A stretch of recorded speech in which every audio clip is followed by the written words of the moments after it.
ఈరోజు మనం చెప్పుకునే నీతి కథ. నక్కకు తెలిసొచ్చింది. సుందరవనంలో చాలా జంతువులు ఉండేవి.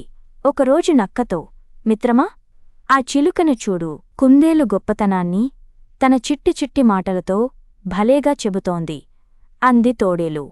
ఆ మాటలన్నీ కుందేలే నేర్పి ఉంటుంది. నేను ఒక చిలుకను పట్టుకుని మాటలు నేర్పించి అలాగే పొగిడించుకుంటాను అంది నక్క. ఇంతలోనే ఒక చిలుక వచ్చి నేలమీద తిరుగుతూ ఉంది. దాన్ని పట్టుకుని, చిలుకమ్మా, నేను చెప్పినట్లుగా నక్కే చాలా గొప్పది, చాలా మంచిది అని అంటే నీకు బోలెడు జామ పండ్లు ఇస్తాను అంది నక్క. అది విన్న చిలుక, నక్క తప్పు చెబుతోంది అంటూ అరవసాగింది.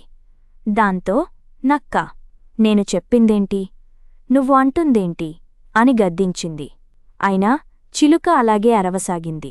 నక్కకి కోపం ఎక్కువై, నేను చెప్పినట్లు చెప్పకపోయావో వేటగాళ్లకు పట్టిస్తాను అంది. అప్పుడు చిలుక, అయ్యో నక్క మామా, నేనేం చేసేది, నాకు కొన్ని మాటలు పలకడం రాదు, అందుకే నువ్వు చెప్పినట్లు అనలేకపోతున్నాను. కావాలంటే అదిగో ఆ గోరింకను అడుగు అంది. అవును, ఆ చిలుక కొన్ని పదాలు పలకలేదు, చెప్పిందది. అయితే ఇక్కడి నుంచి వెళ్ళిపో అని కోపంగా అంది నక్క. ఆ చిలుక తుర్రున ఎగిరి చెట్టు కొమ్మమీద వాలి, ఓ టక్కరి, నక్కమామా, నువ్వేం మంచి పనులు చేశావని నీ గురించి గొప్పగా చెప్పమంటావు, పైగా మిగతా జంతువులను ఇబ్బంది పెడతావు అంటూ ఎగిరిపోయింది.